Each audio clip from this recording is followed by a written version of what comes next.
Hey guys, it's your best fight friends. I'm Kelsey. That's Rachel. I was barely ready. You know what I am ready for? UFC 255. That's right, baby. Flyweights. I will say some people aren't ready for it. Some people are like, Yeah, they did this last time, and when I forget what number it was, but when Amanda Nunes' fight was headlined the card. Yeah, I remember that was. And that turned out to be, a really fun card to watch. Sometimes you can get it'll be a fun card, so maybe it doesn't have the same pull with names, but then you get some really great action. And I want to say that I think that in the main event, Deiveson Figueiredo can't say his name. Is a legit boss, God of War. And I get he was originally supposed to fight Kobe Garbrandt, who was a former champ in a weight class above. That fell off because he fell off the card.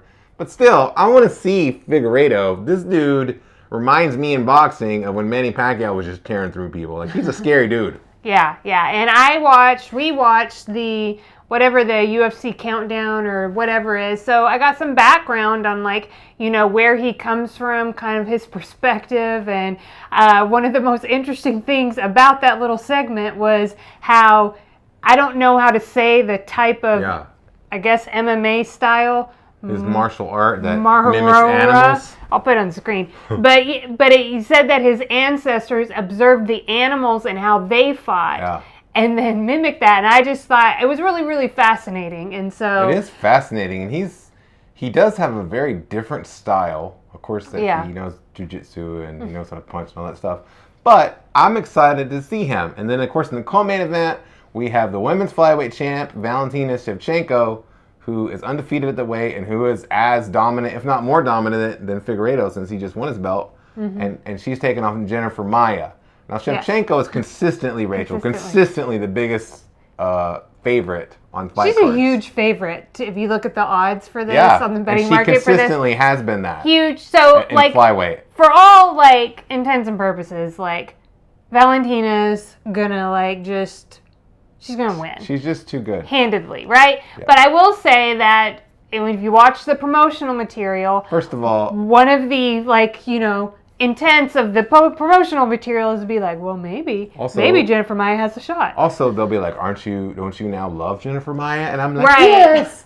So talk then about you're rooting for her, right? She's got dimples, dimples, and she's in there tearing people up. UFC. So she looked I liked when I saw her training in the video. She looked what's the word that I'm looking for? Substantial. She looked I'm here and I'm not messing around. This isn't just something. And so sometimes in women's combat sports, I feel sometimes you get some women who are maybe not as athletic or swole, or they just don't have that little, that extra oomph. And I thought when I saw Jennifer Maia, I was I feel she's got it. You know? You don't wanna... She was at home with her family, and her shoulders are pretty broad, and she looks kind of Yeah. So flyweight, that women's flyweight division is becoming fun because Jennifer Maia is a legit fighter. So is Lauren Murphy, who has made an impassioned plea about her title shot that she thinks she deserves. And then there's also Cynthia Calvillo, who fights on the undercard against Caitlin Chukagian. So I think that it's fun. It's good for Valentina. I actually talked to her for heavy. I actually talked to her about the flyweight division and other potential super fights against other UFC champs. Rachel, I like to make super fights, and I like to ask about super fights. So, UFC 255. It's fun. I'm excited about it. Yeah, it's fun. I'm excited about it. I guess what you hear in me is that I kind of understand if you're out there and you're it's kind of between pay-per-view status and UFC Fight Night status. But I just don't agree. I don't agree to that. It's two UFC championship fights that would never be on a UFC Fight Night card. They would never do that. They might have one, maybe, but probably not. They reserve that stuff for pay-per-views. It's a pay-per-view fight. It's pay-per-view. I'm just saying, if you think otherwise, I kind of feel you. So. Yeah, and I get it. I get if you don't if you're not in the flyweight, right? I get that happens in boxing and MMA. Yeah. I will say that these two particular flyweights, Valentina and Deiveson, I call them by their first names. These are not your typical flyweights. They stop people, and that makes it exciting, I think. Yeah, definitely. I agree with that. I'm just saying Valentina is a huge favorite. You know, Deiveson, like he's making a title defense, right? He's also a favorite, not as huge.